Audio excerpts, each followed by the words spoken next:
Hi everyone, I'm Kevin Nelson for Catholic Newsbreak. Here's what's happening this week in the news. We begin from the Vatican. Pope Benedict XVI has sent a telegram to U.S. President Barack Obama congratulating him on his re-election. In the telegram, which was sent via Archbishop Carlo Maria Vignano, the Apostolic Nuncio to the United States, the Pope said that he prayed the ideals of freedom and justice that guided America's founders might continue to flourish. The Vatican did not make public the full text of the Pope's telegram to President Obama. The Vatican said that in the message, the Holy Father sent his best wishes to the president for his new term and assured him of his prayers that God might assist him in his very great responsibility before the country and the international community. In remarks to reporters, Jesuit Father Federico Lombardi, Vatican spokesman, voiced hopes that President Obama would also promote a culture of life and religious freedom.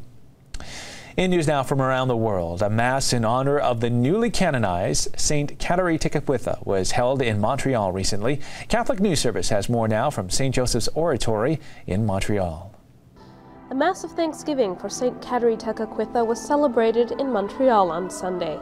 Bishop Lionel Gendron of the Diocese of Saint Jean-Longueuil presided at the Mass at St. Joseph's Oratory. Over 2,000 people are estimated to have participated in the service. Several special elements were included in the liturgy in honor of Saint Kateri.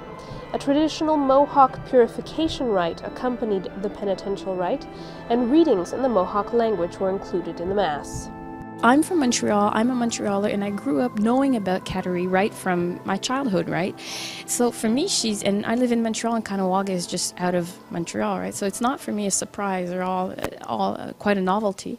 And what does surprise me is how she radiates throughout the whole continent, and now with the canonization throughout the whole world, someone very close geographically and historically close to me now belongs to the Universal Church, and it's beautiful.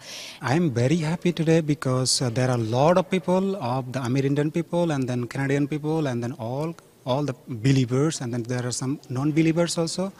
And then it shows that the church is for all. Saint Kateri Tekakwitha was buried in Kahnawake, Quebec, just outside Montreal. For Catholic News Service, I'm Alicia Ambrosio. More news now from around the world. In France, a draft of a same-sex marriage bill was presented at a cabinet meeting this week, and it is to be debated in January by France's National Assembly. French bishops and a prominent lay group are vowing to resist the proposed legislation, which would allow same-sex couples to marry and adopt.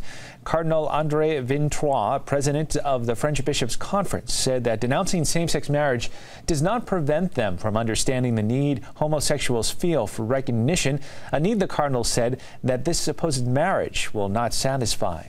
Under the law, homosexual couples will be allowed to marry and adopt, but not obtain state-funded artificial insemination, although some legislators have pledged to add this in an amendment.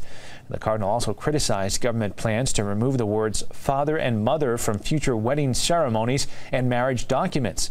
The cardinal said that a vision of humans that fails to recognize sexual difference would be a sham that destroys one of the foundations of our society and installs discrimination against children. Antoine Renard, the president of the France's National Federation of Catholic Family Associations, said the law would almost certainly necessitate the close of Catholic adoption agencies, like a similar 2007 law in Britain, and lead to the staging of gay weddings in churches, which are mostly government-owned in France. Legalizing same-sex marriage and embryo research were among campaign pledges by President François Hollande, who was elected in May. Back to the Vatican now. A visit to Syria by a delegation of bishops has been canceled by the Pope. However, representatives from the Vatican will still be traveling to the area. Catholic News Service has more. Citing increasing instability and violence in Syria, Pope Benedict announced that he had canceled a planned visit to the war-torn nation by a delegation of cardinals and bishops. The Pope said he had hoped to send a delegation in October to show solidarity with victims and encourage peace negotiations.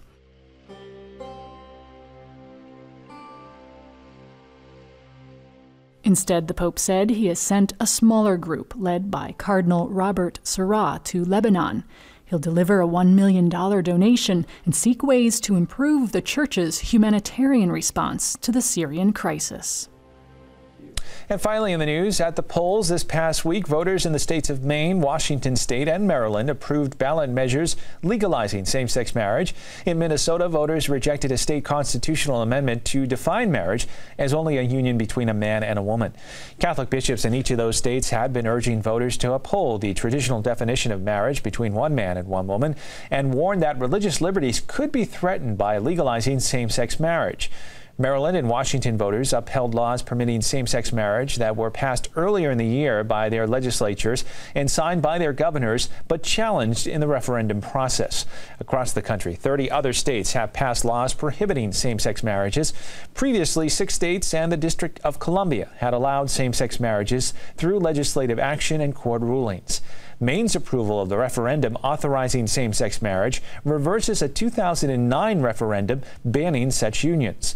Archbishop Salvatore Cardelloni of San Francisco, chairman of the U.S. Bishops' Subcommittee for the Promotion and Defense of Marriage, said that in a society marked by increasing poverty and family fragmentation, marriage needs to be strengthened, promoted, and defended, not redefined.